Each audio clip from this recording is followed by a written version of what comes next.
क्या होता है जब आतंक का चेहरा बदल जाता है, जब खतरा आप जानते हैं वहां से आता है जहां से किसी को उम्मीद भी नहीं होती। आज हम दिल्ली में हुए एक हमले की परतें खोलने जा रहे हैं। ये सिर्फ एक धमाका नहीं बल्कि एक बहुत बड़ी चेतावनी है। चलिए इसे स्टेप बाय स्टेप समझते हैं। सबसे पहले बात करेंगे राजधानी में हुए उस धमाके की, फिर देखेंगे कि कैसे इसकी गूंज पूरे देश में सुनाई दी। उसके बाद हम फरीदाबाद के उस चौंकाने वाले कनेक्शन की जांच करेंगे जिसने पूरी कहानी ही पलट दी, और समझने की कोशिश करेंगे कि क्या ये आतंक का कोई नया ज्यादा खतरनाक चेहरा है।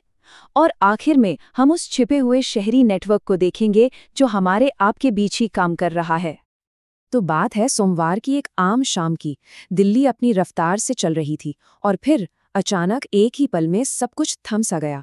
एक रोजमर्रा का सफर खौफ की रात में बदल गया। सोचिए, ऐतिहासिक लाल किले के पास का इलाका, और वहीं एक जोरदार धमाके ने हवा को चीर दिया। शांति का वो पल हमेशा के लिए टूट गया। सब कुछ इतनी तेजी से हुआ। कुछ ही मिनटों के अंदर सायरन की आवाजें गूंजने लगीं। इमरजेंसी सर्विसेज उस अफरा तफरी के बीच व्यवस्था बनाने के लिए दौड़ पड़ी।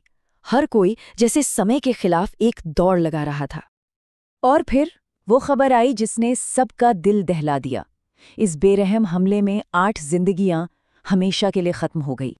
इतना ही नहीं, 24 और लोग घायल हुए। कई तो जिंदगी और मौत के बीच जूझ रहे थे। सोचिए, उनके परिवारों की दुनिया तो एक पल में ही उजड़ गई थी। लेकिन कहानी सिर्फ दिल्ली तक ही सीमित नहीं थी। इस धमाके की गूंज पूरे देश में सुनाई दी और एक अनकहा सा डर हर तरफ फैलने लगा। मुंबई से लेकर उत्तर प्रदेश तक देश के बड़े बड़े शहरों को तुरंत हाई अलर्ट पे रख दिया गया। सड़कों पर अचानक से पुलिस की मौजूदगी बढ़ गई, जो एक बहुत बड़े खतरे का संकेत दे रही थी। अधिकारियों ने भी फौरन एक्शन लिया। जैसा कि आप देख सकते हैं, सेंसिटिव इलाकों में गश्त से लेकर ड्रोन से निगरानी तक हर मुमकिन कदम उठाया गया। मतलब एक मल्टी लेयर्ड सिक्योरिटी रिस्पॉन्स था जिसका एक ही मकसद था, किसी भी और हमले को रोकना। लेकिन जैसे जैसे जांच आगे बढ़ी, एक बहुत बड़ा सवाल खड़ा हुआ। क्या ये बस एक कार धमाका था, या फिर ये किसी बहुत बड़ी और भयानक साजिश का सिर्फ एक छोटा सा हिस्सा था?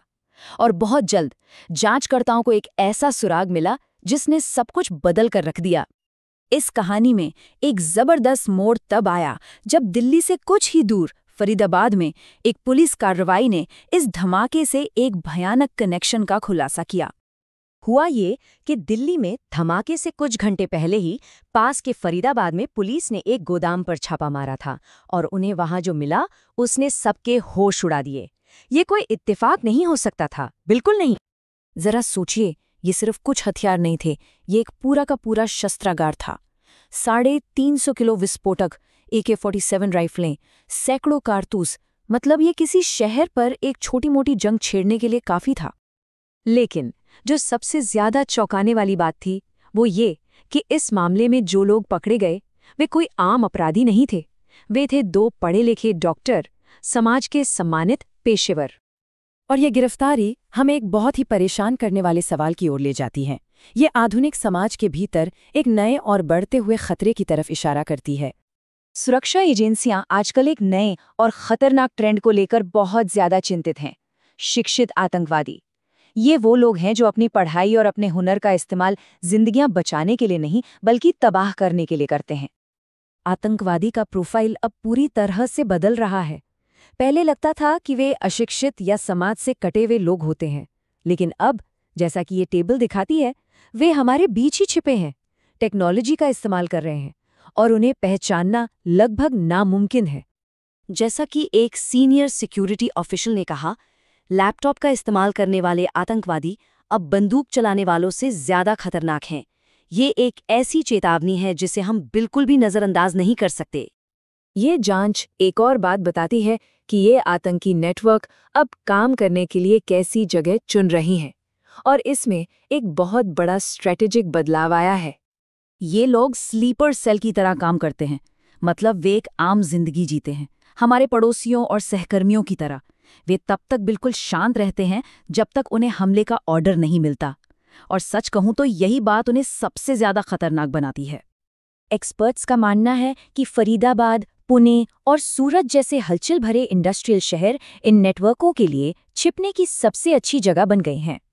इन शहरों की गुमनामी, आसानी से मिलने वाले किराए के घर और सामान को एक जगह से दूसरी जगह ले जाने की सुविधा, ये सब उन्हें अपना काम छिपाने में मदद करती है। विडंबना देखिए, जो चीज़ें हमारे शहरों को आगे बढ़ाती हैं, उन्हीं का इस्तेमाल तबाही के लिए भी किया जा सकता है। तो घटनाओं का ये पूरा क्रम हमें भविष्य के बारे में एक बहुत अहम सवाल पर सोचने के लिए मजबूर करता है।